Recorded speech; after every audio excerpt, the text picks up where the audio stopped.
The X Zone radio and TV show is largely an opinion talk show. All opinions, comments, or statements of fact expressed by Rob McConnell's guests are strictly their own and are not to be construed as those of the X Zone radio and TV show or in any manner endorsed by Rob McConnell, Relmar McConnell Media Company, Talkstar Radio Network, its affiliated stations, or employees.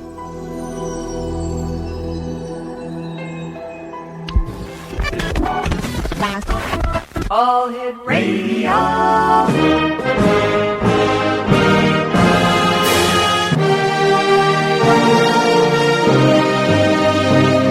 Welcome to the X Zone, a place where fact is fiction and fiction is reality. Now, here's your host, Rob McConnell.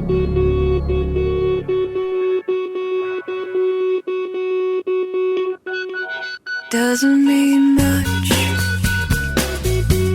It doesn't mean anything at all. The life I've left behind me is a cold across the last line. From where I can return, wherever step I took in faith betrayed me. And let you find my home.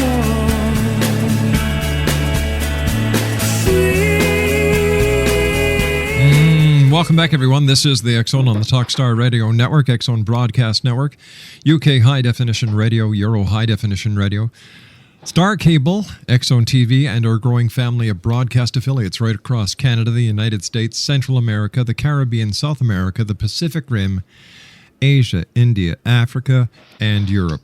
Worldwide toll-free, 1-800-610-7035. Email xzone@xzoneradiotv.com. On MSN Messenger, xzoneradiotv@hotmail.com. And our website, www.xzoneradiotv.com. X Zone Nation, my guest this hour is Dr. Patrick HERON. We're going to be talking to Patrick about his new book, Return of the Antichrist and the New World Order. Dr. Patrick HERON was born in Dublin in 1952. When he was 24 years old, he had a soul on the roads to Damascus type of epiphany while reading the Bible. Thus began his Christian walk. He became interested in the Bible prophecies concerning the end times about 1996. In 1997, his first book, Apocalypse Soon, was published and became a bestseller in Ireland. It entered the Irish bestsellers list after an interview with Gareth O'Callaghan on RTE Radio, who said he, and this is a quote, read it in one sitting and was gripped. Another book, The Apocalypse Generation, was also a success. There has recently been amazing interest to date in this new book. And joining us now is the author of, as well, The Nephilim and the Pyramid of the Apocalypse, our good friend, Dr. Patrick HERON. And Patrick, welcome back to the X Zone. Lovely to talk to you again, Rob, and thank God we're still here on this side of the grass looking down rather than on the other side of the grass looking up. Oh, isn't that true? Patrick, tell us a little bit about your new book, Return of the Antichrist and the New World Order. Well, I'm really excited about this book, Rob. It's a follow-up to my last book, The Nephilim and the Pyramid of the Apocalypse, which was a seminal work on the Nephilim, or the fallen angels of Genesis chapter 6. And there's huge interest in the Nephilim and fallen angels at the moment because of all the UFO activities that's going on, crop circles, abductions, sightings, and all these various other things at the moment, which leads into my new book. But my last book, The Nephilim, continues to sell quite well. One of the top 10 publishers in the States bought the rights for it. Excellent. And it's just gone back for its 5th printing. And that was a seminal work, as I say, on the Nephilim, or fallen angels. And a couple of years ago, Rob, I was reading a lot of information on the internet about the Antichrist. And I got sort of fed up listening to what I was hearing everywhere, because somebody wrote something about this guy about 60 years ago, and everybody else is just rabbiting what he said, or parroting rather. Right. I've got my animals mixed up. They're parroting what these guys said 60, 70 years ago. So I decided to go in and do my own study, ignore everything else, and see what the scriptures say about this man which we call the Antichrist. But interestingly, he's never called the Antichrist in the book of Revelation.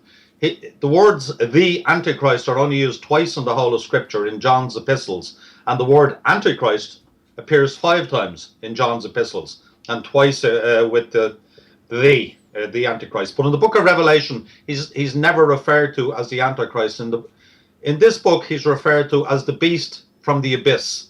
In fact, to give him his full title, he's called the beast who ascends out of the abyss, having 7 heads and 10 horns. And he's referred to as the beast by John the Revelator no less than 33 times in the book of Revelation. 33 times. Patrick, Yes. you and I have to take a 2-minute commercial break, my good friend. Thank you very much for joining us tonight, Patrick. Always great talking to you. Dr. Patrick Heron from Ireland is with us this hour of the X-Zone. And if you'd like to contact Patrick, he's got a very interesting website, X-Zone Nation. And the website address is www.neph.ie. That's www.neph.ie. And we're talking about Patrick's new book, Return of the Antichrist and the New World Order. My name is Rob McConnell. This is the X-Zone. We'll be back on the other side of this 2-minute commercial break. Don't go away.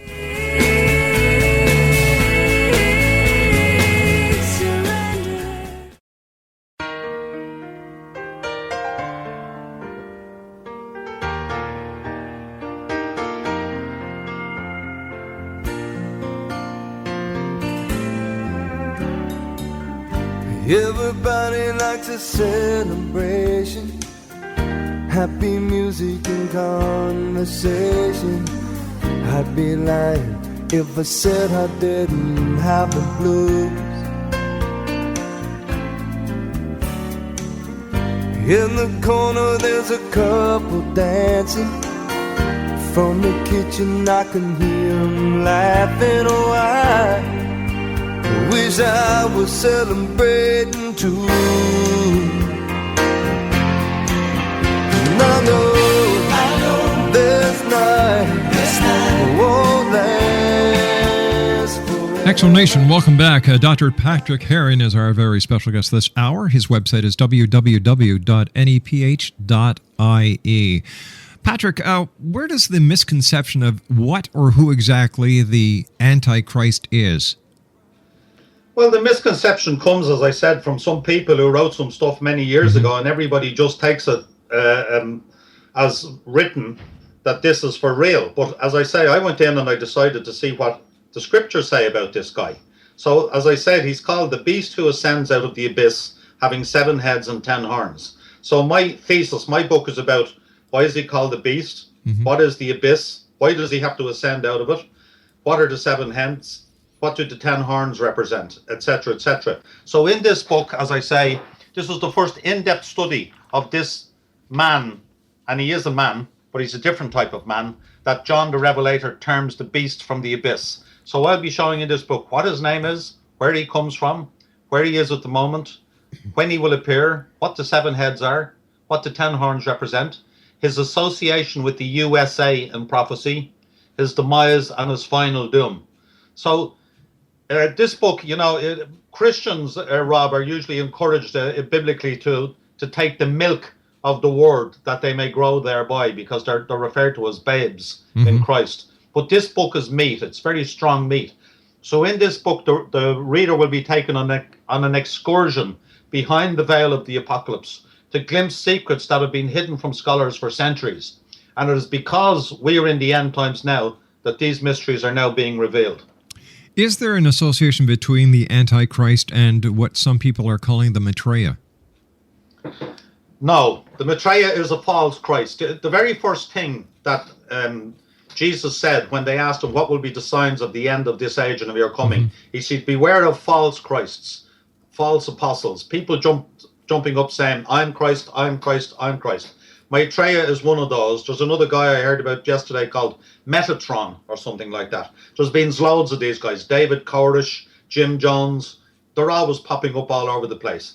Now, in order to find out who this guy is and why he's called the beast from the abyss, you get back into the scriptures. And you will remember, in order to ferret out this truth, Rob, the last time I was on with you, when we spoke about my last book, we talked about the Nephilim. Yes. And the Nephilim were the fallen angels. The Nephilim means the fallen ones, because they fell from heaven, this parallel universe. They fell to earth and they fell from grace. And these are what you would call gods with a small g, spirit men who are fallen angels. That's why they're called the fallen ones. And these guys descended, a bunch of these, 200 according to the book of Enoch, descended in Mount Hermon in the days of Jared, which is about 1,000 years prior to the flood of Noah. And it says that they appeared before the human race at that time. They were irresistible to the women. They were supernatural, superhuman beings, extremely attractive, full of mystical knowledge, magical information, powers, and they influenced the people at that time in a very negative and evil way. We're told that they took many of the women to wife, and that these women bear children, and these children were the giants. Their offspring were giants, and these are, of course, are the giants of Scripture and the giants of all the traditions of all the writings of ancient times all around the world. So that's who these Nephilim were. And by the time that the flood came along 1,000 years later, we're told that these guys had infected the DNA of everybody in the whole world except for Noah and his family, just 8 people. But everybody else was affected to the point where the world was full of violence and bloodshed, and it says there was only evil in man's heart continually. So God sent the flood. He wiped out the whole of the human race at that time, which may have been as many as 20 or 30 million people. All the offspring of these fallen angels were drowned. The giants were drowned. But you can't drown spirit men. So we're told that these spirit men were locked up, incarcerated in a subterranean prison, which is called, in Scripture, it's called the abyss or the bottomless pit.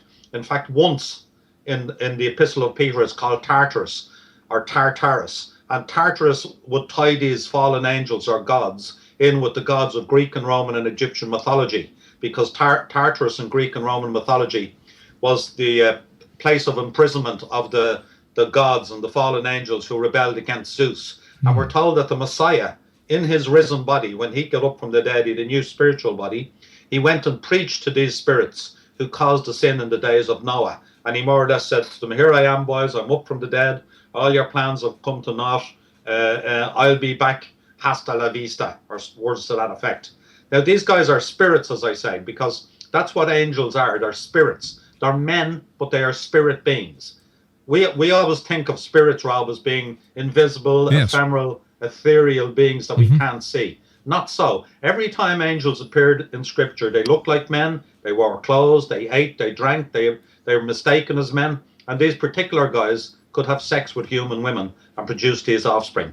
So these guys are locked up in this subterranean prison. They've been there since the time of the flood, about 2248 BC. So they've been there 4,200 years or so. But in Revelation 9, in the coming apocalypse, we're told that this bottomless pit is going to be opened again. And these beings are being released onto the earth once more. And they have a king over them. We're told in Revelation chapter 9, verse 11, we're actually given the name of the Antichrist. And of course, everybody has missed this. It's hidden in plain sight right there in front of our eyes. Revelation 9:11, it says they have a king over them, who's the angel of the abyss. And his name in Hebrew is Abaddon, and in Greek hath his name Apollyon. And Apollyon is nothing more than how the Greeks spell Apollo. And Apollo, as you know, and many of your listeners will know, was one of the original pantheon of gods who were the leaders of Greece, along with Jupiter, Saturn, Mercury, Orion, Poseidon, etc., etc. There were some female ones there. Athena, Athens is named after, Demeter, Hera, etc., etc. So when we read here of the Greek mythology, where it talks about the gods came down from heaven, they lived in Mount Olympus and Delphi, Zeus took Alchemy into wife, a mortal woman, she almost died giving birth to Hercules. That's where all this stuff comes from. So I put the Greek and Roman and Egyptian mythology together with the Scriptures. And the Scriptures say that this guy who comes out of the abyss, who's an angel, and the ruler of the rest of the angels, whose name is Apollo or Abaddon, goes on to become what we call the Antichrist. And of course, not a man. Sorry, Rob. And of course, in Greek mythology, Apollo was the sun god. Yes, he was the sun god. He was the god of music, the god of medicine, the god of prophecy. He had his oracle at Delphi in Greece, which is an incredible tourist attraction still today. You can look it up on Google. Yes. Incredible place. There's temples to Apollo all over Greece and Rome and Turkey And this is who these gods were. And these were the gods, well, in my last book I dealt with, who built all these ancient monuments, such as the incredible temples at Baalbek and all over the Mediterranean, the pyramids, Newgrange here in Ireland, Stonehenge in England, the Great Pyramids of Mexico and Guatemala, the Nazca Lines, the Giant Heads of Easter Island, Angkor Wat in Cambodia. This ties in all with these Nephilim, these fallen angels, these spirit men. But this book is about the return of the Antichrist. That's why it's called a return, because he was a leader and a king prior to the flood of Noah for 1,000 years ago. And once again, when he comes onto the earth, he's coming back, and he's referred to 33 times as the beast who ascends out of the abyss, or out of the bottomless pit. And he goes on to become what we call the Antichrist.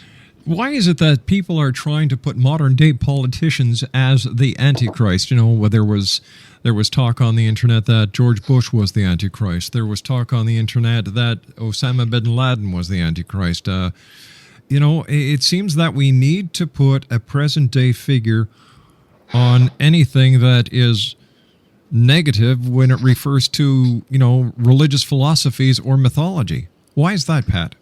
The reason is because, as I said, somebody wrote donkeys years ago that some human politician was going to arrive on the world stage and that he would be possessed and empowered by Satan, and this man would be the Antichrist.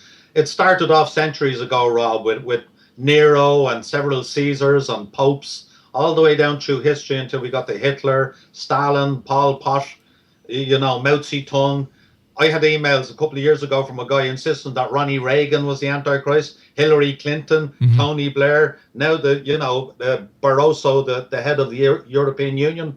And when I was studying this a year and a half ago, I clicked on I Googled the word Antichrist, and Obama Antichrist came up, and it had 1.3 billion hits on it. Wow. Because many evangelicals think that this guy is the Antichrist. Well, I can tell you and tell all your listeners that all these people have one thing in common. They are all wrong, because the Antichrist, who's called the beast from the abyss 33 times, is a fallen angel. He's a man, but he's a spirit man who's going to arrive on the world once the apocalypse begins. But here's the rub.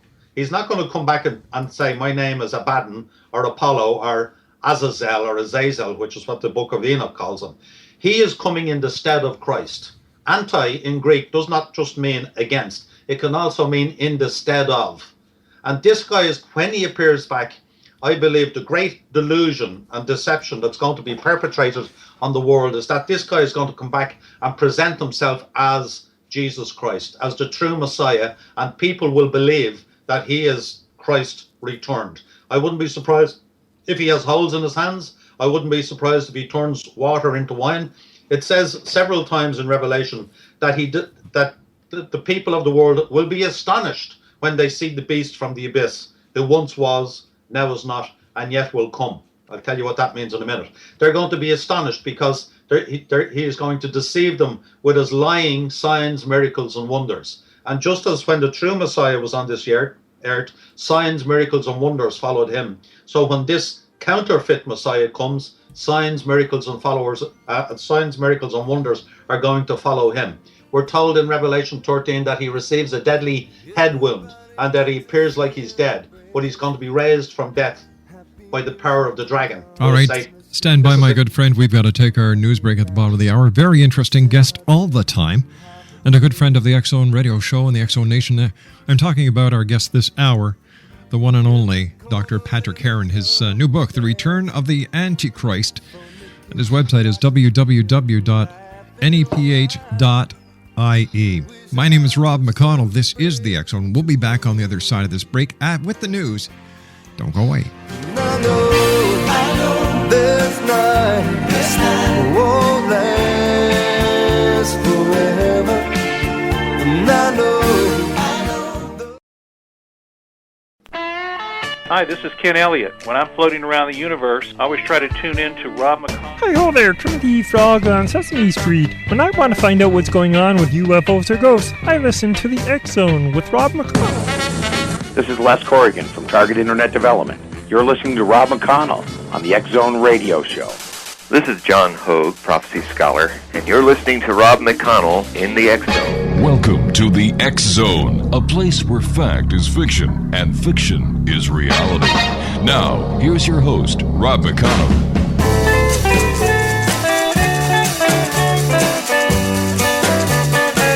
She's got the devil in her heart, for the eyes they tantalize. She's gonna tear your heart apart. Oh, her lips, they really thrill me. I'll take my chances, for romance is so important to me. She'll never hurt me, she won't desert me. She's an angel sent to me. She's got the devil. And welcome back, everyone. This is the X Zone. My name is Rob McConnell. Our guest this hour is Dr. Patrick HERON, and he's joining us from his home in Ireland. His new book, The Return of the Antichrist, is now available. His website is www.neph.ie. Well, just before we start, Pat, during the last segment, you said in chapter 9, verse 11, the angel of the Antichrist, or the Antichrist, was basically called Apollo. Is it coincidence that it was in 9/11 that the identification was made of the Antichrist? Yeah, I'd say it's a coincidence. Mm-hmm. I don't go in for these things. Big coincidences are, the 21st of December 2012. Everybody is talking to me about that. Someone mentioned it to me this morning when I was working here in Dublin. Mm-hmm. The interesting thing about the Mayan calendar, which is supposed to finish on the 21st of December 2012, is that not a half an hour from where I am sitting, Rob, there's a huge Neolithic tomb. Well, they say it's a Neolithic tomb. They say it's a burial site. I don't believe it is. It covers about 3 acres. It's all stone. It's up about 15, 20 feet high. There's grass all on the top of it. And there's several of these all over the area there. It's called Newgrange. People could go on and look at it, Newgrange. And it's got one small entrance into it. You've got to bend down and keep your head down, and you can crawl into the inner sanctum, the middle sanctum of this huge burial or Neolithic tomb. It's supposed to predate the pyramids, by the way. And there's on one day in the year when the sun rises, because of the angle of the sun at that particular day, the rays of the sun shine down through this aperture and illuminate the inner sanctum of this incredible building in Newgrange. And that date is the 21st of December every year. So the people who built Newgrange and who were knocking around Ireland in those days, I have no doubt are the same people who built the Mayan calendar, the pyramids in Machu Picchu, the huge pyramids in Mexico, the Nazca lines, and a lot of these other amazing buildings all over the world that there's no accounting for. And many, many of them, in fact, I think all of them have astronomical associations and mathematical associations. So that's the one connection that I find interesting about the 21st of December. The fact that 9/11, Revelation 9/11 gives us the name of the Antichrist, no, to me is a coincidence. I'll tell you what is amazing to me is that verse has been written there for 2,000 years, mm-hmm. and nobody noticed it because they're all saying, hey, Ronnie Reagan is the Antichrist. No, it's, Osama or Bin Laden or whoever, right. or the President Obama. His name is written there, and we're told that he is the beast who comes out of the bottomless pit. But nobody has put the bits of the jigsaw together in such a way as I have, Rob. And this is the first book ever, I believe, which is a study of this guy called the Beast from the Abyss, having 7 heads and 10 horns. And that's why it says he's able to deceive almost the whole world with his lying signs and his wonders. And just before the break, I mentioned that he's killed in Revelation chapter 13, but he's raised from the dead. This is a counterfeit resurrection. Everybody in the world is going to watch this, by the way. CNN, Sky, Fox, they're all going to be watching this. And when you read it in Revelation, it tells you that everybody in the world is going to be astonished when they see him raised up from the dead. Furthermore, it talks about the 4 horsemen of the apocalypse. And the first horseman that goes out is a white horse. And the rider on the white horse has a bow but no arrow. Now, again, this tells us this is the counterfeit Jesus, because the true Jesus is coming back in Revelation 19, riding on a white horse. and those with him are as called, as chosen, and as faithful. So the Antichrist is going out also in a white horse, because because I am going to come back as the true Christ. He will be acceptable to the Jews when he comes back, because they don't believe that Jesus was the true Messiah. They're still waiting for them to come. He'll be acceptable to what I call Christendom, which are all these so-called Christian churches, which are not Christian at all, i.e. the Roman Catholic Church. And I know all about that because I was an altar boy. I knew all my Latin prayers. I went to Christian brothers who beat the lard out of me for years. Oh, God. I know everything about, but we didn't know anything. No, Catholics don't read the Bible. They don't really believe in anything. They haven't a clue. They're just going around jumping up and down and praying to statues. So there's a billion of those there. They're going to believe he is Jesus Christ. And he's going to have a sidekick, Rob, which is called the false prophet. Now, I think this sidekick called the false prophet may have something to do with a guy called the 12th Imam, or the Mahdi. I presume you've heard of him. Yes, I have. Well, in the Islamic prophecies, it's an interesting thing in itself that the Quran and Islam has prophetic writings.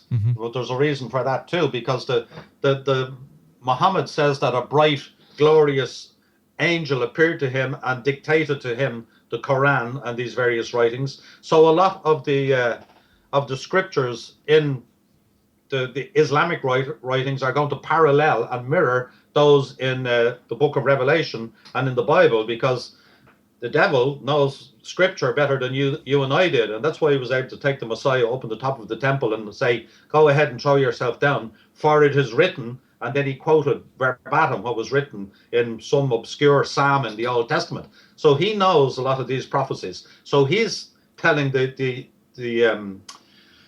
Muslim people that there's going to be a prophet who's going to come. His name is the 12th Imam, or the Mahdi, and that several hundred years ago as a young boy he disappeared and hid down a well, but at some time in the future he's going to come out of his hiding place in the ground, and he's going to lead Islam to a series of victorious battles over our enemies and establish Islam as the world dominating religion. Well, it's very interesting that there are two men, and it says, by the way, that when he comes back, he's going to have as his lieutenant Jesus Christ, which is amazing. Well, now, as I say, the amazing thing to me is that they have prophecies at all, because the only real prophetic book in the world is the Bible, which tells you that things that are going to happen before they do. But, as I said, Satan, Lucifer, the devil, knows the Bible better than you and I. So his counterfeit writings are going to have some semblance of truth in them. And I think that this Mahdi, this 12th Imam, could be the false prophet. Because if the false Messiah gets the Jews on side, gets Christendom on side, then the Mahdi would be the guy to get Islam, a billion Muslims on side, when all this stuff happens. And that's why I think the Antichrist will be able to broker a peace deal between the Arabs and the Jews, which we're told in Daniel 7, chapter 7, verse 25, I think it is, that he is going to broker a peace deal between these two nations. Because as it is, and especially with stuff that's going on in the Middle East at the moment, it's going to pile huge pressure on Israel once all these dictators move out, and I presume Islam will move in there. Pat, you also mentioned that the Nephilim, they came from a parallel universe. If they came from a parallel universe, Pat, is heaven, or what we call heaven, also in a parallel universe? Absolutely. When I talk about heaven and I read about heaven in scriptures, I'm thinking of this place that is a parallel universe out there somewhere. Mm-hmm. Now, it's not in our time zone. Right. We're in a time bubble, Rob. It says in Hebrews, when Jesus ascended, it said that he passed through the heavens, plural. That because they're spirit beings, I presume they can go from here to there in the blink of an eye, as it were, right, even though it's gazillions of light years away for us human beings. So it's in a parallel universe, but we're in a time bubble. And he said when he went up there, he said he was going to his father's house, his house of many mansions. He's going to prepare a place for us, and he's going to take us to this place. Now, the interesting thing is right, and this is the amazing thing that I saw when I was writing this book, Rob, is that these guys are coming back. Not only in Revelation 9, when the bottomless pit is opened, are the 200 fallen angels released onto the earth again, the Apollo and Abaddon and his 199 mates. Around the same time, we're told in Revelation 12, there's a war in heaven. Not a battle, but a war. And we're told that Michael and his angels fights against the dragon and his angels. But their place is found no more in heaven, and they are cast down to the earth. And it says, woe unto the inhabitants of the earth, because the devil is cast down, and he knows his time is short. Now, it also says in Revelation 12 that day and night, the Satan, the adversary, appears before the throne of God, accusing the brethren. So Satan and the rest of the fallen angels who rebelled with him way back when they tried to usurp the throne of the Most High God, they are still living somewhere outside this city of God, which is in this place called heaven. But he has access to the throne of God, because it says day and night he appears there accusing the brethren. He's saying, look at that Paddy Heron guy down there in Dublin. St. Patrick's Day down there, he had loads of pints of Guinness and he had some Tullamore Dew whiskey. Then he went home and he had a big row with his wife and he kicked the cat. He's a bad dude. He's rehearsing all the sins of the church. But in this future time, they're getting the boot and they're going to be cast down to earth and they're going to appear on earth and everybody is going to see them, Rob. That's why it says in Revelation 6, it says the stars of heaven fell from heaven to earth. And this stars is a metaphor for the angels. It says like figs falling from a fig tree, shaken by a mighty wind. How will we know when the end times have actually started, Pat? And when will we know to watch for the return of Christ? Well, the interesting thing about this, what I'm just about to follow up on now, about these angels appearing in full sight, because once they're kicked out of the realm of the spiritual, they become manifest in the realm of the senses that we live in. And that's why, Rob, go down the next time you go to the movies and have a look at all the different types of movies that are on. About 7 or 8 out of the 10 movies now are mystical, supernatural, spiritual, occult, witchcraft, aliens, Avatar, Harry Potter, the TV programs, Fallen, Stargate, Buffy, etc., etc. The books, Twilight, vampires. It's all mystical, magical, occultic, supernatural. Then you throw that in with all the abductions that are going on, the incredible crop circles that we see all over the place, sightings of UFOs on a daily basis all over the place. Even the UN, I saw recently, Rob, you probably know this. The UN now have a woman, I have her name written down here somewhere, who is the UN diplomat to go out to meet the aliens when they arrive. Is there a connection between extraterrestrials, UFOs, and biblical times? It's all the same thing. Some people call them aliens. Some people call them extraterrestrials. The Bible calls them the fallen ones, the Nephilim, fallen angels. And the reason all this stuff is going on in the movies and TV, we even had the Vatican come out last year, a year and a half ago, saying, yes, there are aliens out there, but they were created by God and they're benign and they are friends. We have the Brits opening up all their UFO files, the Americans, the French opening up all their UFOs. The world, Rob, is being conditioned and brainwashed and readied and prepared, much of it subliminally, a lot of it very overtly, in preparation for the appearance of these fallen angels when the world wakes up some morning, someday, and these guys are going to be here. And this guy is going to appear before them, a beautiful guy, handsome, and he's going to say, I am Jesus Christ.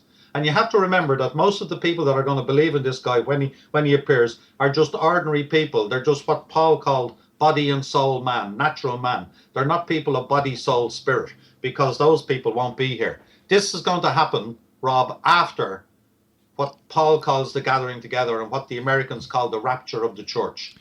Once they're taken out, in fact, it says in Revelation 9, just before the bottomless pit is opened, it says a huge smoke is going to come out of this bottomless pit when it's opened, and the light of the sun and of the moon will be darkened by reason of the smoke. I wouldn't be surprised if the next thing that's going to happen is the world will wake up, several 100 million born-again Bible thumpers will be gone, the earth will possibly be engulfed in smoke for a couple of days, and when that blows away, all these guys are going to be here, and that's what the world is being prepared for right now. Could it be a super volcano? It could be a super volcano. That happened with Krakatoa, or whatever you named that, back in the 1700s. Yep. It blocked out the light from the sun for several days. It could be a super volcano. It says the bottomless pit is going to be opened, and the smoke is going to come out of this like the smoke of a great burning furnace. So it very well could be. But when it all clears off, these guys are going to be here. The likes of me and my mates will be gone, Rob. I don't know whether you're going to be here, you're going to be gone. That's, the parable of the 5 wise virgins and the 5 unwise virgins, which I have a good chapter about in my book also. But the amazing thing to me is that when you see that the UN have a diplomat to meet the aliens, that the Vatican are talking about, all the movies. I mean, when I walked through Heathrow a couple of weeks ago, Rob, I was coming back from New Zealand, and they had these posters on the wall, and they had posters of an alien, the face of an alien, the guy with the oval-shaped head and the oval eyes, and written across it was knowledge. Knowledge. That's all that was on the poster. And I said to my wife and my daughter, I said, look at this. This is unbelievable. And everywhere this stuff is happening around the place. The movies are just full of it. And I said, as I said, it's all to subliminally condition and brainwash and prepare the mass of the human race for the appearance of these soon coming fallen angels to earth. All right, Pat, stand by, my friend. You and I have to take our final break. Exonation, Dr. Patrick HERON is our special guest. He's got a brand new book out.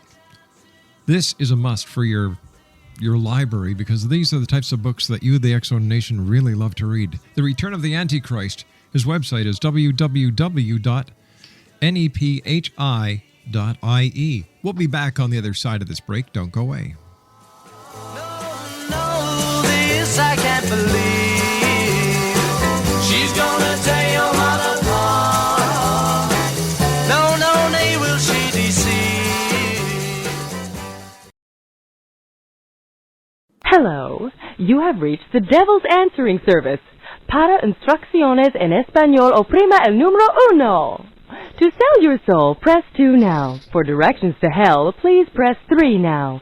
To talk to a demon, please stay on the line and a representative will be with you shortly.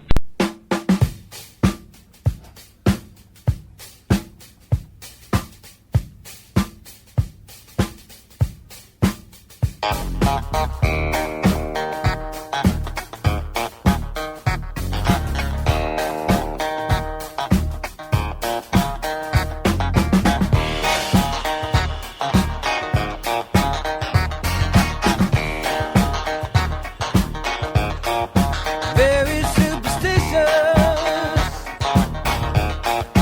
writings on the wall. Very superstitious. Explanation, Dr. Patrick HERON is my special guest this hour. He's the author of The Return of the Antichrist, www.neph.ie. Patrick, how does this all tie in with your book that we discussed last time you were with us about the pyramids and present-day events that are happening throughout the Middle East? We've saw, what happened in Tunisia, Yemen, Egypt, and now what's going on in Libya. Is this all part of the same play playing out? Well, absolutely, Rob. Remember when they asked the Messiah what would be the signs of his coming and of the end of this age? He said, don't let anybody deceive you. Watch out for deceivers. He said, you'll hear of wars and rumors of wars. Nation shall rise against nation and kingdom against kingdom. And that ethnos, that kingdom is ethnos, both ethnos, one ethnic group against another ethnic group, or in terms of what's going on in Libya and these countries, one tribe against another tribe. He said there'll be an increase in famines, in earthquakes, in diseases, in peculiar weather, in lawlessness, in immorality, etc., etc., etc. Of course, the main sign with regard to the end times has to do with the fact that the Jews are back in Israel. There was several scores of prophecies said the Jews would be kicked out of Palestine, scattered all over the world, and everywhere they'd go, they would be persecuted and despised and hated.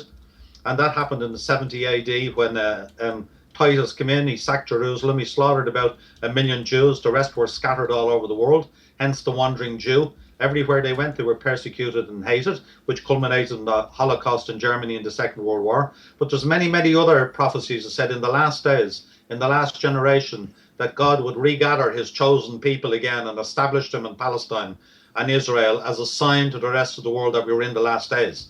So, in fact, one prophecy said that this would happen in one day.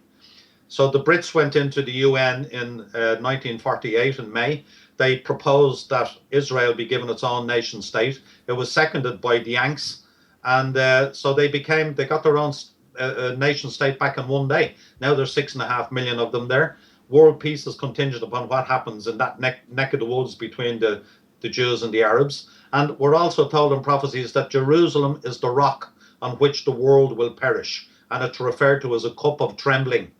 So all this stuff that's going on in Tunisia and Yemen and all those other Arab countries they're talking about democracy and all that, I have a funny feeling as soon as they get rid of all the dictators, that the religious fundamentalist Islam will move in, and then all the women will be wearing their burqas and the men will be all bowing the knee. So this is going to put further and further pressure on Israel, and it's all heading towards the point where it talks at some point in the book of Revelation where several Arab nations are going to attack Israel, both from the north and from the south.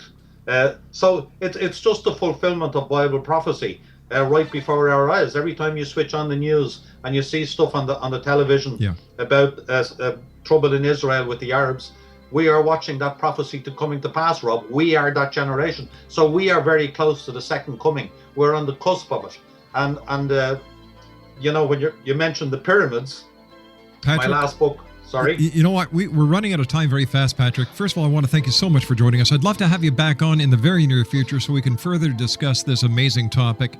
Exo Nation, Dr. Patrick Heron has been my guest this hour. His new book, The Return of the Antichrist. His website, www.neph.ie.